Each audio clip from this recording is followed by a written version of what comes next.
Running an organization without managing external relationships is like running a restaurant without checking your suppliers. Sooner or later, you'll serve spoiled food. Governance means keeping a close eye not just on what happens inside, but also on the partners you rely on. Managing external services and relationships forms a critical component of modern organizational governance. Before engaging with any external service provider, organizations must ask fundamental questions that shape the entire outsourcing relationship. These questions are broad in nature and test everything from due diligence to regulatory compliance. We'll just be covering some very broad examples here. One of these questions is, has a risk assessment been performed? Risk assessment stands as the foundation of any outsourcing decision. Organizations must thoroughly evaluate potential threats, vulnerabilities, and impacts associated with transferring operations to third parties. A good assessment checks everything from data security risks to operational dependencies, business continuity, and even reputation. Skip it and you're basically flying blind, just hoping you don't hit the iceberg you never saw coming. Service level agreements transform expectations into measurable commitments. Well-crafted SLAs define specific performance metrics, availability targets, response times, and remediation procedures. These agreements must include meaningful penalties for non-compliance and clear escalation paths for issue resolution. Without clear SLAs, working with a vendor is like ordering a pizza with no delivery time. You might get it hot, you might get it cold, or you might not get it at all, and good luck complaining. That's why outsourcing requires more than trust. It needs smart recommendations to keep providers in check. Let us consider some recommendations then. Successful outsourcing requires following established best practices that protect organizational interests while enabling productive vendor relationships. These recommendations provide a roadmap for structuring, managing, and optimizing third-party engagements to achieve desired outcomes while maintaining appropriate oversight and control. First off, governance controls establish the framework for managing vendor relationship throughout their lifecycle. These controls should encompass performance monitoring, compliance verification, change management procedures, and communication protocols. Regular governance meetings, documented decision processes, and clear accountability structures ensure both parties understand their responsibilities. Effective governance controls prevent relationship drift and maintain alignment between vendor activities and organizational objectives. Next, specialized vendor management teams bring expertise in contract negotiation, risk assessment, and relationship management that technical teams may lack.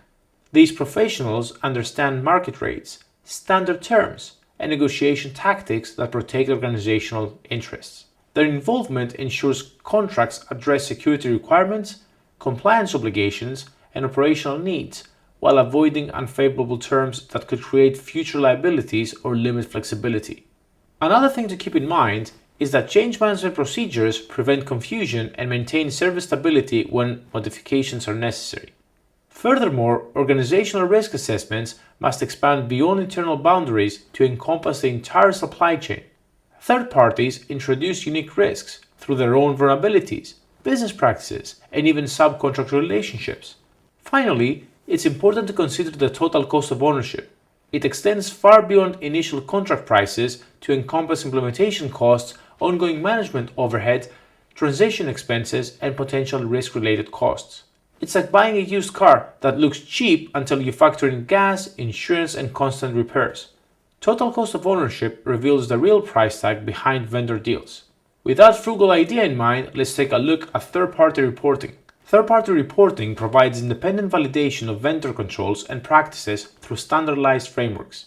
These reports, particularly Service Organization Control or SOC reports, offer assurance that vendors maintain appropriate security, availability, and processing integrity controls, reducing the need for individual customer audits. Let's discuss some of the main ones, starting with SOC 1. SOC 1 reports focus specifically on controls relevant to financial reporting, making them essential for vendors handling financial transactions or data that impacts financial statements. These reports follow SSAE 1.8 standards and provide detailed testing of controls that could affect the accuracy and completeness of financial information. Organizations using service providers for payroll processing, transaction processing, or financial data management should require SOC 1 reports to ensure proper financial controls are maintained. Type 1 reports evaluate the design of controls at a specific point in time, providing assurance that controls are suitably designed to meet stated objectives. Type 2 reports test both the design and operating effectiveness of controls over a period, typically 6 to 12 months, providing stronger assurance than Type 1. Now that we have a solid enough understanding of these, let's move on to SOC 2. SOC 2 reports evaluate controls based on trust service criteria, covering security, availability, processing integrity, confidentiality, and privacy. Unlike SOC 1, SOC 2 reports address broader operational and security concerns, making them essential for evaluating vendors, handling sensitive data, or providing critical infrastructure services.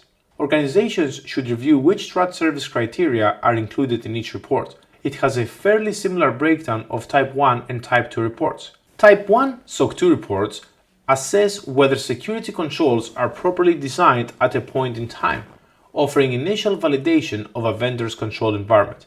Type 2 SOC 2 reports provide testing of control effectiveness over time, demonstrating consistent applications of security practices and offering stronger assurance for critical vendor relationships. With that in mind, let's move on to SOC 3, the final concept of this video.